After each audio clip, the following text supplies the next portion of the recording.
هلته مې یو کور ونیو په یوه شپه ورځ کې 1.5 زره روپۍ له موږ نه اخیستی د یوې شپې ورځ یې 1.5 زره روپۍ له موږ نه کرایه اخیسته نو ذاتي داسې شو چې موږ له هغې نه پسې ناکام راغلو وس هم نه ورته کېدله هغه هم پرېښودله بیا دغلته دغه مسلمانانو د موږ افغانان دي دغلته دغه مدرسه ده دغه مدرسه کې موږ ته ځای راکړ او موږ دغلته پکې اوسېږو د موږ مال حال کالي مالي هر څه دغلته بیرون پراته دي د تاسې په مخ پراته دي نه او هغه کوم بعضې ماشومانو د هغه دپاره خدای د دوی ته خیر ورکړي او موږ ته یې کوټې راکړي دي هغه کوټو کې موږ هغه ماشومان دي نو نور موږ هم ذاتي ته ډېر سمو پورې راغلي دومره په تنګ راغلي ذاتي چې نور هېڅ علاج هم نشته ځکه چې په تنګ راغلي یو خو دا ده چې موږ غریب خلک دي او غریب سړی چې خپله غریبي ونه کوي نو هغه خامخا تنګېږي هغه که څومره په هغه یي خو بیا هم په تنګېږي ځکه چې لاس ونه خورېږي د موږ لاس خورېدل د خلکو خوله خورېدلي زما نوم عبدالولي دی د جلال آباد اوسېدونکی یم او په پېښور کې پیدا شویم دلته مې رهایش شوی دی او چې په کوم کور کې اوسېږم نو دا مالک راته ووایي دا کور خالي کړئ تاسو افغانیان یې او چې پراپرټۍ والا له لاړ شو نو هغه موږ ته ووایي تاسو مهاجران تاسو له موږ کور نشو درکولی زه په خپله ذاتي په اشرف روډ کې د وړو کار کوم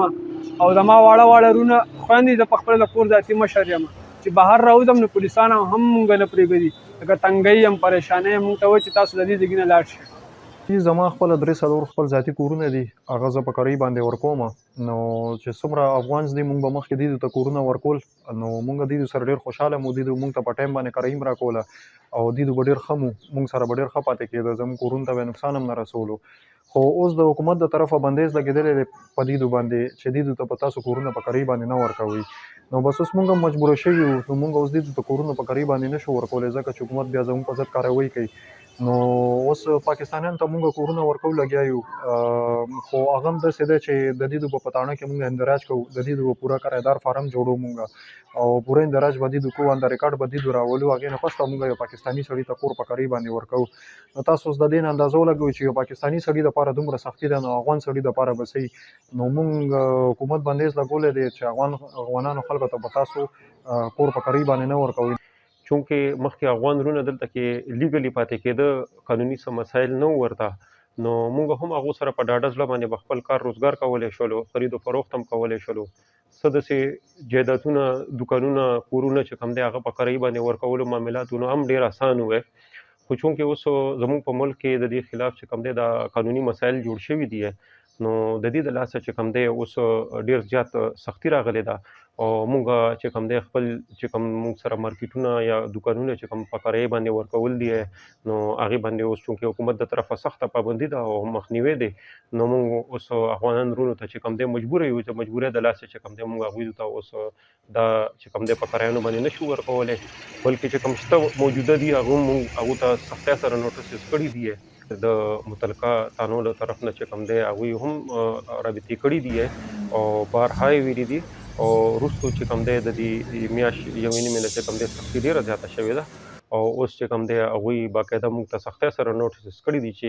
که چېرې تاسو دې نه پس ته مطلب دا شته خلک هم ونه ویستل نوو ته ورکول خو یو لرې خبره ده چې کوم موجوده خلک دي که دا هم تاسو نه ویستل نو دا قانوني کاروي به ستاسو خلاف هم مقشن کېږي چې څرنګې د افغانانو خلاف کېږي نو دلته زموږ دا سیمه لکه پېښور کوهاټ او کویټه او دغه علاقې زیاتر په دې هغه باندې د دې تلو سره افیکټ کېږي لګیا دي چې دلته د دې خلکو ډېر ګڼ تعداد دی په ګڼ شمېر کې پراته دي او د 30-40 سال نه دي دلته د کاروبارونو په شکل کې د سرمایه‌کارو په شکل کې دلته موجود دي اوسه پورې دلته یعنی تاسو ته نو کڼ سره ارد ګرد چې څونه آبادۍ دي د کې میجورټي خلک عام خلک نو د علاقې چې آباد هم کړي دا راله افغانانو کډوالو هغې آبادې کې دغه علاقې او هغې دلته کاروبارونه او رهایشونه واغسته نو دلته په ډېر ګڼ تعداد کې دا خلک چې کوم نو ډېر ټایم نه موجود دي